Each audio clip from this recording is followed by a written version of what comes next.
আমার স্বামীকে কেড়ে নিল আমার আপন ছোট বোন সাইমা। আমার স্বামীর নাম আরিফ। সাইমা ছোট থেকেই পরিষ্কার, সুন্দর এবং রূপবতী। আর আমার গায়ের রং ছিল শ্যামলা, দেখতেও অতটা সুন্দর ছিলাম না। আমার অনেক বিয়ের সম্বন্ধ ভেঙে গেছে শুধুমাত্র আমার ছোট বোনের জন্য। যখনই আমাকে কোনো ছেলেপক্ষ দেখতে আসতো, আমার ছোট বোনকে দেখে বলতো ছোটটা হলে বিয়ে করতাম। কিন্তু আমার পরিবার আমাকে রেখে আমার ছোট বোনকে বিয়ে দিবে না আগে। একটার পর একটা বিয়ের সম্বন্ধ ভেঙে যাওয়ায় আমার বাবা অনেক হতাশ হয়ে পড়ে। আর এবারের ছেলেটা আমার বাবার কাছে অনেক পছন্দ হয়।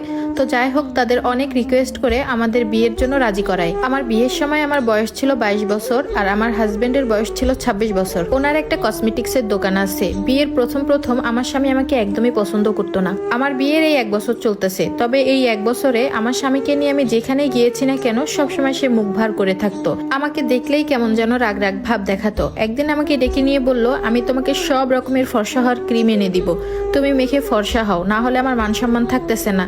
আত্মীয়র বাড়ি বা যেখানে বেড়াতে যায় না কেন, তোমার এই কালো চেহারা দেখে সবাই আমাকে খোঁটা দেয়। অনেকটা কষ্ট নিয়েই বললাম, বিয়ের সময় তাহলে না করে দিতে পারতা, আমাকে বিয়ে করলা কেন?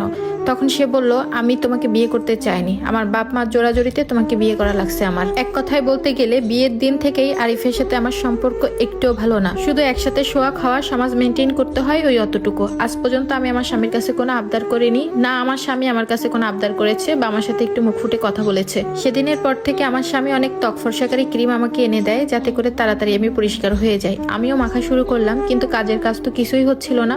বরঞ্চ 1 সপ্তাহ পর আমার সম্পূর্ণ মুখে ব্রণ উঠে ভরে যায়। ব্রণের জন্য ফেসটা আরো খারাপ দেখাচ্ছিল। আমি আমার স্বামীকে বললাম, চলো একটু ডাক্তারের কাছ থেকে আসি। তখন আমার স্বামী বলল, তোর